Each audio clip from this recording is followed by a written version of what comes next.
بسم اللہ الرحمن الرحیم۔ المومنین حضرت عائشہ صدیقہ رضی اللہ تعالی عنہا حضور نبی کریم صلی اللہ علیہ وآلہ وسلم کی زوجہ محترمہ تھیں۔ آپ رضی اللہ تعالی عنہا کو المومنین کے خطاب سے یاد کیا جاتا ہے۔ رسول اللہ صلی اللہ علیہ وآلہ وسلم کے بعد عہدۂ خلفائے راشدین میں آپ کی شخصیت بہت نمایاں نظر آتی ہے۔ المومنین حضرت خدیجہ الکبریٰ رضی اللہ تعالی عنہا کے انتقال کے بعد آپ کا نکاح حضور نبی کریم صلی اللہ تعالی علیہ وآلہ وسلم سے ہوا۔ المومنین حضرت عائشہ صدیقہ رضی اللہ تعالی عنہا وہ خوش نصیب عورت ہیں جن کو اللہ رب العزت نے حضور نبی کریم صلی اللہ علیہ وآلہ وسلم کے لیے خود منتخب فرمایا تھا۔ المومنین حضرت سیدہ عائشہ صدیقہ رضی اللہ تعالی عنہا سے شادی سے قبل نبی کریم حضور صلی اللہ تعالی علیہ وآلہ وسلم نے خواب میں دیکھا کہ ایک فرشتہ ریشم کے کپڑے میں کوئی چیز لپیٹ کر آپ صلی اللہ علیہ وآلہ وسلم کے سامنے پیش کر رہا ہے۔ المومنین حضرت عائشہ صدیقہ رضی اللہ تعالی عنہا کا کشانہ نبوت میں حرم نبوی کی حیثیت سے داخل ہونے کے بعد قرآن مجید کا ایک بڑا حصہ نازل ہوا۔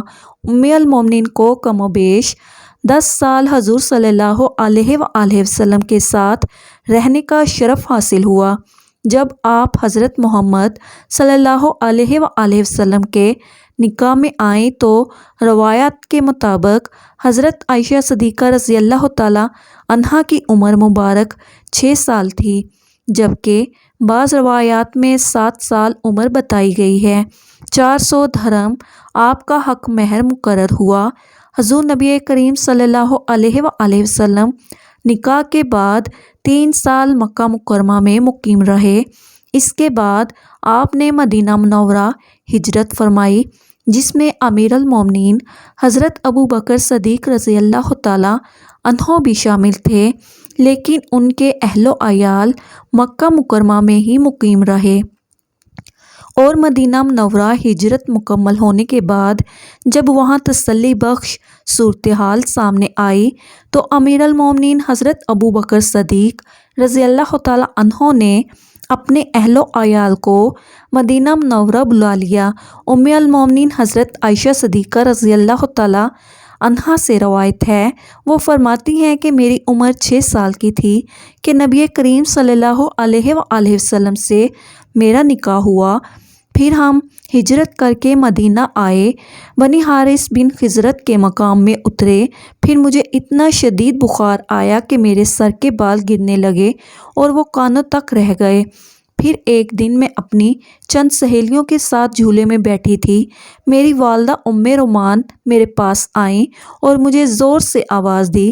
میں ان کے پاس چلی گئی، اس حال میں کہ مجھے معلوم نہ تھا کہ انہوں نے مجھے کیوں بلایا ہے۔ انہوں نے میرا ہاتھ پکڑ کر ایک مکان کے دروازے پر کھڑا کر دیا۔ میرا سانس پھول رہا تھا، حتیٰ کہ ذرا دم میں دم آیا۔ پھر انہوں نے تھوڑا پانی لے کر میرے منہ اور سر پر ہاتھ پھیر دیا، پھر مجھے مکان کے اندر داخل کر دیا تو میں نے کمرہ میں چند انصاری عورتوں کو دیکھا۔ انہوں نے کہا، خیر و برکت اور نیک فعال کے ساتھ آؤ۔ میری والدہ نے مجھے ان کے حوالے کر دیا، پھر انہوں نے مجھے سنوارا، تیار کیا۔ پھر چاشت کے وقت آن حضرت صلی اللہ علیہ وآلہ وسلم تشریف لائے تو ان عورتوں نے مجھے آپ صلی اللہ علیہ وآلہ وسلم کے حوالے کر دیا۔ اس وقت میری عمر 9 سال تھی۔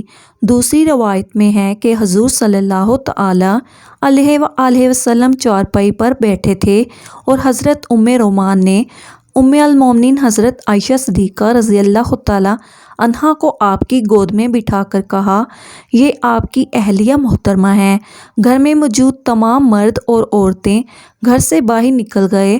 جب سب سو گئے، اپنے اپنے گھروں کو چل دیے تو رسول محترم حضرت محمد مصطفیٰ صلی اللہ علیہ وآلہ وسلم نے میرے ساتھ وفا فرمائی۔ ایک اور روایت جو حضرت اسماء بنت اویس رضی اللہ تعالی عنہا سے مروی ہے، وہ کہتی ہیں کہ میں ام المومنین حضرت عائشہ صدیقہ رضی اللہ تعالیٰ عنہا کے پاس زفاف کے دن وہاں موجود تھی۔ خدا کی قسم اس دن کوئی ویسا کھانا موجود نہ تھا سوائے دودھ کے ایک پیالے کے، جس میں کچھ تو حضور صلی اللہ علیہ وآلہ وسلم نے نوش فرمایا اور بقیہ ام المومنین حضرت عائشہ صدیقہ رضی اللہ تعالیٰ عنہا کو دے دیا، اور وہ پیالہ لینے سے شرما رہی تھی۔ میں نے کہا، نبی کے دست مبارک کو رد نہ کرو، پی لو۔ تب انہوں نے شرماتے ہوئے وہ پیالہ لے لیا اور تھوڑا سا پیا۔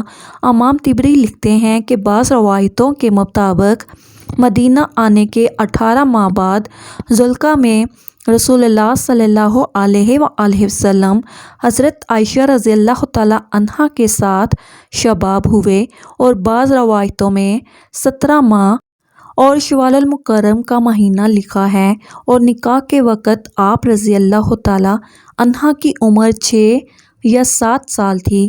اسی زمن میں ابو جعفر کہتے ہیں کہ ماہ شوال میں بدھ کے دن رسول اللہ صلی اللہ علیہ وآلہ وسلم ام المومنین حضرت عائشہ صدیقہ رضی اللہ تعالیٰ عنہا کے ساتھ صف میں امیر المومنین حضرت ابو بکر صدیق رضی اللہ تعالیٰ عنہ کے گھر میں شب زفاف ہوئے۔ ام المومنین حضرت عائشہ صدیقہ رضی اللہ تعالیٰ عنہا فرماتی ہیں، ہمارے ولیمے پر اونٹ، بکری یا کوئی جانور ذبح نہ کیا گیا۔ ام المومنین حضرت عائشہ صدیقہ رضی اللہ تعالیٰ عنہا جس گھر میں دلہن بن کر آئی تھی، وہ کوئی عالیشان اور بلند و بالا عمارت پر مشتمل نہ تھا۔ مسجد نبوی کے چاروں طرف چھوٹے چھوٹے حجرے تھے، انہی میں ایک حجرہ ام المومنین حضرت عائشہ صدیقہ رضی اللہ تعالیٰ عنہا کا مسکن تھا۔ یہ حجرہ مسجد کی شرق جانب تھا اور اس کا دروازہ مسجد کے اندر کھلتا تھا۔ گھر یا حجرہ کا صحن ہی مسجد کا صحن تھا۔ حضرت نظام الملک ابو علی رحمۃ اللہ علیہ نے اپنی اعمالی میں ام المومنین حضرت عائشہ صدیقہ رضی اللہ تعالیٰ عنہا کے طریق سے نقل کیا ہے کہ وہ فرماتی ہیں، مجھے وہ فضیلتیں ملی ہیں جو مجھ سے پہلے کبھی کسی عورت کو نہ ملی۔ حضرت محمد صلی اللہ علیہ وآلہ وسلم نے میرے سوا کسی دوسری کنواری عورت سے شادی نہ کی۔ جب آپ پر وحی نازل ہوتی تو آپ میرے پاس ہوتے، آسمانوں سے میری بارات میں آیات نازل ہوئیں، میں ساری دنیا میں سب سے زیادہ آپ صلی اللہ علیہ وآلہ وسلم کو محبوب تھی۔ جب آپ صلی اللہ علیہ وآلہ وسلم کو دنیا آخرت کا اختیار دیا گیا تو اس وقت بھی آپ میرے سے ٹیک لگائے ہوئے تھے۔ جب وہ سال ہوا تو میری ہی باری کا دن تھا۔ آپ صلی اللہ علیہ وآلہ وسلم کی وفات بھی میرے ہی گھر یعنی حجرے میں ہوئی۔ آپ نے آخری وقت میں مسواک نرم کرنے کے لیے حضرت عائشہ رضی اللہ تعالیٰ عنہا کو دی۔ ان کا لعاب مسواک کو لگا اور مسواک رسول اللہ صلی اللہ علیہ وآلہ وسلم کی ام المومنین حضرت عائشہ صدیقہ رضی اللہ تعالیٰ عنہا سے بڑھ کر کوئی قرآن مجید، میراث، حلال اور حرام کے مسائل میں ماہر نہ تھا۔ امام ترمذی فرماتے ہیں کہ حضرت ابو موسیٰ اشعری رضی اللہ تعالیٰ عنہ سے مروی ہے کہ ہم پر جب بھی کوئی حدیث مشکل گزرتی اور سمجھ میں نہ آتی تو جب ہم ام المومنین حضرت عائشہ صدیقہ رضی اللہ تعالیٰ عنہا سے اس بارے میں ان سے پوچھتے، اس کا علم انہی کے پاس پایا جاتا۔ حضرت عائشہ صدیقہ رضی اللہ تعالیٰ عنہا صرف 18 سال کی عمر میں بیوہ ہو گئیں۔ حضرت عائشہ رضی اللہ تعالیٰ عنہا نے ان حضرت صلی اللہ علیہ وآلہ وسلم کے ساتھ 9 برس تک زندگی بسر کی۔ 9 سال کی عمر میں وہ آپ صلی اللہ علیہ وآلہ وسلم کے پاس آئیں، اور جب ان حضرت صلی اللہ علیہ وآلہ وسلم نے انتقال فرمایا تو ان کی عمر 18 برس تھی۔ ان حضرت صلی اللہ علیہ وآلہ وسلم کے بعد ام المومنین حضرت عائشہ صدیقہ رضی اللہ تعالیٰ عنہا تقریباً 48 سال تک زندہ رہیں۔ حضرت محمد صلی اللہ علیہ وآلہ وسلم کی بہت سی صحیح اور مستند احادیث مبارکہ موجود ہیں۔ ہم بستری کرنے کے بعد مرد یا عورت کے لیے صرف نماز، طواف اور مسجد میں ٹھہرنا حرام ہے اور اس کے علاوہ باقی تمام کام کرنے جائز ہیں۔ مرد خواتین پر کہیں بھی ایسی کسی پابندی کا ذکر نہیں ہے، بلکہ غسل کرنے سے پہلے بھی جنابت کی حالت میں ہی تمام لوگ عام روٹین کے کام کاج کر سکتے ہیں۔ روزہ رکھنے کے لیے سحری کھا سکتے ہیں، کھانا تیار کر سکتے ہیں یا پھر گھر کے دوسرے کام کاج نپٹانے میں بھی جائز ہیں، اور اسی طرح ماں بچوں کو دودھ پلا سکتی ہیں اور ان کی دیکھ بھال بھی کر سکتی ہیں۔ اس کی دلیل موجود ہے۔ حضرت حذیفہ رضی اللہ تعالیٰ عنہ بیان کرتے ہیں کہ نبی اکرم صلی اللہ علیہ وآلہ وسلم ان سے ملے تو آپ مصافحہ کے لیے ہاتھ پھیلاتے ہوئے ان کی طرف بڑھے۔ حضرت حذیفہ رضی اللہ تعالیٰ عنہ نے کہا، میں جنبی ہوں۔ اس پر آپ صلی اللہ علیہ وآلہ وسلم نے فرمایا، مسلمان نجس نہیں ہوتا۔ اس طرح کی ایک حدیث پاک بخاری شریف کی حدیث نمبر 283 ہے، جس میں حضرت ابو ہریرہ رضی اللہ تعالیٰ عنہ فرماتے ہیں کہ ایک دفعہ میں حالت جنابت میں ہونے کی وجہ سے حضور نبی کریم صلی اللہ علیہ وآلہ وسلم کے سامنے ہونے کے باوجود بھی ان سے نہ ملا، جس پر حضور اکرم صلی اللہ علیہ وآلہ وسلم نے فرمایا کہ مسلمان ہرگز ناپاک نہیں ہوتا۔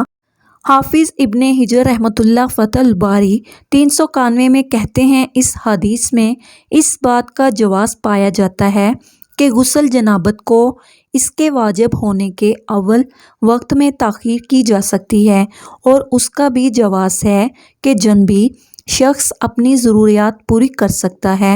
ام المومنین حضرت عائشہ صدیقہ رضی اللہ تعالیٰ عنہا کہتی ہیں کہ رسول اللہ صلی اللہ علیہ وآلہ وسلم جنبی ہوتے اور پانی چھوئے بغیر سو جاتے، پھر اس کے بعد اٹھتے اور غسل فرماتے۔ کسی نے ام المومنین حضرت عائشہ صدیقہ رضی اللہ تعالیٰ عنہا سے سوال کیا کہ اے عائشہ رضی اللہ تعالیٰ عنہا، حضرت محمد صلی اللہ علیہ وآلہ وسلم ہم بستری کر کے نہا لیا کرتے تھے یا ویسے ہی سو جایا کرتے تھے؟ ام المومنین حضرت عائشہ صدیقہ رضی اللہ تعالیٰ عنہا فرماتی ہیں کہ نبی اکرم صلی اللہ علیہ وآلہ وسلم ہم بستری کر کے ویسے ہی سو جایا کرتے تھے۔ جب مؤذن رسول فجر کی اذان دینے کے لیے آتا تھا تو حضرت محمد صلی اللہ علیہ وآلہ وسلم غسل کر کے جسم کو خشک کرنے کے بغیر ہی مسجد میں تشریف لے جاتے اور نماز فجر کی جماعت کرواتے، اور میں گھر میں آپ صلی اللہ علیہ وآلہ وسلم کی آواز سنتی رہتی تھی۔ پھر آپ صلی اللہ علیہ وآلہ وسلم روزہ رکھ لیتے تھے۔ کسی نے حضرت عمر رضی اللہ تعالیٰ عنہ سے پوچھا، کیا یہ روزوں کے مہینے میں ہی ایسا ہوتا تھا کہ عام معمول میں یہی ہوا کرتا تھا؟ حضرت عمر رضی اللہ تعالیٰ عنہ نے فرمایا کہ روزوں کے علاوہ بھی ایسا ہوا کرتا تھا۔ ام المومنین حضرت عائشہ صدیقہ رضی اللہ تعالیٰ عنہا سے مروی ہے کہ آپ صلی اللہ علیہ وآلہ وسلم ہم بستری کرنے کے بعد سونے سے پہلے غسل کرتے تھے۔ ام المومنین حضرت عائشہ صدیقہ رضی اللہ تعالیٰ عنہا جنابت کی حالت میں جب سونا چاہتی تو آپ رضی اللہ تعالیٰ عنہا اپنی شرمگاہ کو دھوتے اور نماز جیسا وضو کرتی تھی۔ رسول اللہ صلی اللہ علیہ وآلہ وسلم نے سونے سے پہلے وضو کرنے اور اپنی شرمگاہ کو دھونے کا حکم دیا تھا۔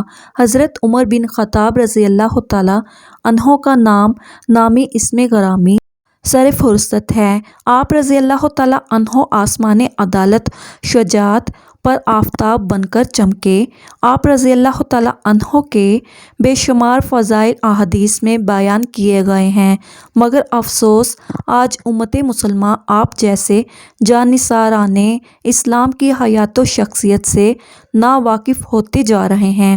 ایک مرتبہ حضور اقدس صلی اللہ علیہ وآلہ وسلم کے پاس بحرین سے مال آیا، حضور صلی اللہ علیہ وآلہ وسلم نے اسے تقسیم کرنا شروع کیا، لیکن ابھی تقسیم سے فارغ نہ ہوئے تھے کہ رات ہو گئی، تو آپ صلی اللہ علیہ وآلہ وسلم نے وہ رات مسجد میں گزار دی اور ساری نمازیں مسجد میں پڑھیں۔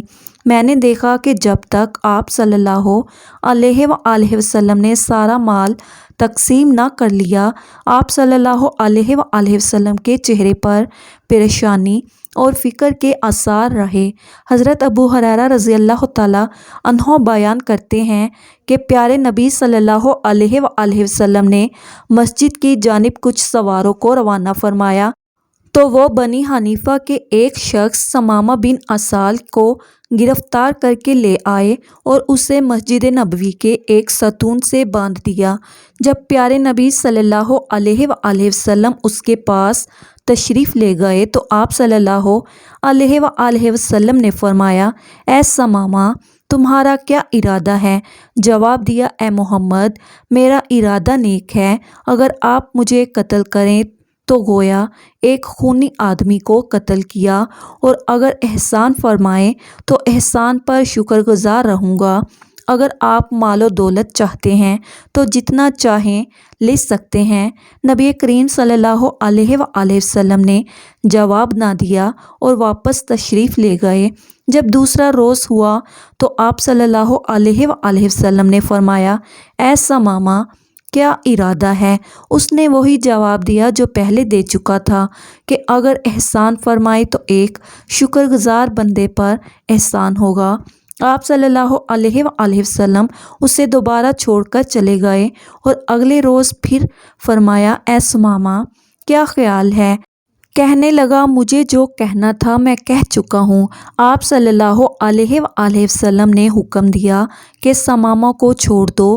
ثمامہ رضی اللہ تعالیٰ عنہ نبی رحمت صلی اللہ علیہ وآلہ وسلم کے اس حسن اخلاق سے اتنا متاثر ہوا کہ وہ وہاں سے چلا اور مسجد کے قریب ایک باغ میں جا کر غسل کر کے مسجد نبوی میں آیا اور کلمہ پڑھ کر مسلمان ہو گیا اور کہنے لگا، میں گواہی دیتا ہوں کہ اللہ تعالیٰ کے سوا کوئی عبادت کے لائق نہیں، اور محمد صلی اللہ علیہ وآلہ وسلم اللہ تعالیٰ کے سچے رسول ہیں۔ اے محمد، خدا کی قسم مجھے روئے زمین پر کسی سے اتنی نفرت نہیں تھی جتنی آپ سے تھی، لیکن آج مجھے آپ کا چہرہ سب چہروں سے زیادہ محبوب ہو گیا ہے۔ خدا کی قسم، آپ کے اسلام سے زیادہ مجھے کوئی دین ناپسند نہ تھا، لیکن آج میرے لیے آپ کا دین تمام دینوں سے زیادہ پیارا ہو گیا ہے۔ خدا کی قسم، مجھے آپ کے شہر سے زیادہ ناپسند کوئی شہر نہ تھا، لیکن آج میری نظروں میں آپ کا شہر تمام شہروں سے زیادہ پیارا ہے۔ آپ کے سواروں نے مجھے گرفتار کر لیا، حالانکہ میں عمرہ کے ارادے سے جا رہا تھا۔ اب اس بارے میں آپ کا حکم کیا ہے؟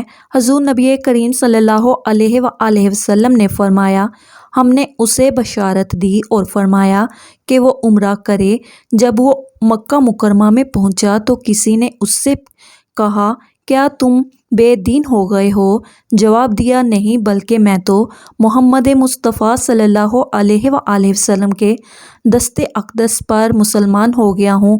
خدا کی قسم، اب تمہارے پاس پیارے نبی صلی اللہ علیہ وآلہ وسلم کی اجازت کے بغیر میرے شہر یمامہ سے گیہوں کا ایک دانہ بھی نہیں پہنچے گا۔ ایک دفعہ کا ذکر ہے، نبی کریم صلی اللہ علیہ وآلہ وسلم اپنے گھر میں جلوہ فرما تھے، اسی دوران ایک سوالی آیا اور آ کر عرض کرنے لگا، یا رسول اللہ صلی اللہ علیہ وآلہ وسلم، میں فقیر آدمی ہوں، میرے بہت سے بال بچے ہیں، اللہ تعالیٰ کے لیے مجھے کوئی چیز عنایت کریں جسے میں اپنے بال بچوں کے لیے گھر لے جا سکوں۔ نبی کریم صلی اللہ علیہ وآلہ وسلم نے اپنی زوجہ محترمہ حضرت عائشہ صدیقہ رضی اللہ تعالیٰ عنہا سے فرمایا، عائشہ، دیکھو گھر میں کوئی چیز ہے تو اس سوالی کو دے دو۔ حضرت عائشہ صدیقہ رضی اللہ تعالیٰ عنہا گھر کے اندر تشریف لے گئیں اور تھوڑی دیر کے بعد واپس آ کر عرض کرنے لگیں، یا رسول اللہ صلی اللہ علیہ وآلہ وسلم، گھر میں تو اس وقت کوئی چیز نہیں جو سوالی کو دی جا سکے، لہٰذا حضور نبی کریم صلی اللہ علیہ وآلہ وسلم نے اس سوالی سے فرمایا، اے سوالی، اس وقت تو گھر میں کوئی چیز موجود نہیں جو تجھے دی جائے، پھر کسی وقت آنا، اللہ تعالیٰ نے ہم پر کرم فرمایا تو ہم تجھے کوئی چیز ضرور دیں گے۔ سوالی کہنے لگا، یا رسول اللہ صلی اللہ علیہ وآلہ وسلم، میرے بچے گھر میں میرا انتظار کر رہے ہوں گے، وہ آس لگائے بیٹھے ہوں گے کہ رسول اکرم صلی اللہ علیہ وآلہ وسلم کی بارگاہ سے ہمیں کوئی نہ کوئی چیز مل ہی جائے گی، لہٰذا کاشانہ نبوت میں سے اگر گھر خالی ہاتھ واپس گیا تو ان کی امید ٹوٹ جائے گی اور مجھے یہ اچھا نہیں لگتا۔ حضور اکرم صلی اللہ علیہ وآلہ وسلم نے حضرت عائشہ صدیقہ رضی اللہ تعالیٰ عنہا سے فرمایا کہ جاؤ ایک بار پھر دیکھو، کوئی چیز ہو تو لے آؤ۔ حضرت عائشہ صدیقہ رضی اللہ تعالیٰ عنہا ایک بار پھر اندر تشریف لے گئیں اور بڑی احتیاط سے گھر کا کونا کونا چھان مارا کہ کوئی ایسی چیز مل جائے جو نبی کریم صلی اللہ علیہ وآلہ وسلم اس سوالی کو دے سکیں اور وہ در نبوت سے ناکام نہ لوٹیں، لیکن کوئی ایسی چیز نہ مل سکی۔ آپ صلی اللہ علیہ وآلہ وسلم اپنی تمام ازواج مطہرات میں سے حضرت عائشہ صدیقہ رضی اللہ تعالیٰ عنہا سے ایک حضرت ام المومنین سودہ رضی اللہ تعالیٰ عنہا کی، کیونکہ وہ بوڑھی ہو گئی تھی اور انہوں نے اپنی باری بھی حضرت عائشہ صدیقہ رضی اللہ تعالیٰ عنہا کو دے دی تھی، یعنی حضرت عائشہ صدیقہ رضی اللہ تعالیٰ عنہا ام المومنین حضرت خدیجہ الکبریٰ رضی اللہ تعالیٰ عنہا کے بعد ازواج میں سے وہ خوش قسمت ترین ہیں کہ جنہوں نے اللہ تعالیٰ کے نبی صلی اللہ علیہ وآلہ وسلم کے ساتھ اتنی زیادہ قربت نصیب فرمائی۔ اللہ تعالیٰ ہمیں بہتر عمل کرنے کی توفیق عطا فرمائے اور ہمارا خاتمہ ایمان پر فرمائے، آمین یا رب العالمین۔ محترم ناظرین، کومنٹ باکس میں اللہ تعالیٰ کے 99 ناموں میں سے ایک نام ضرور ٹائپ کیجیے گا۔ شکریہ، اللہ حافظ۔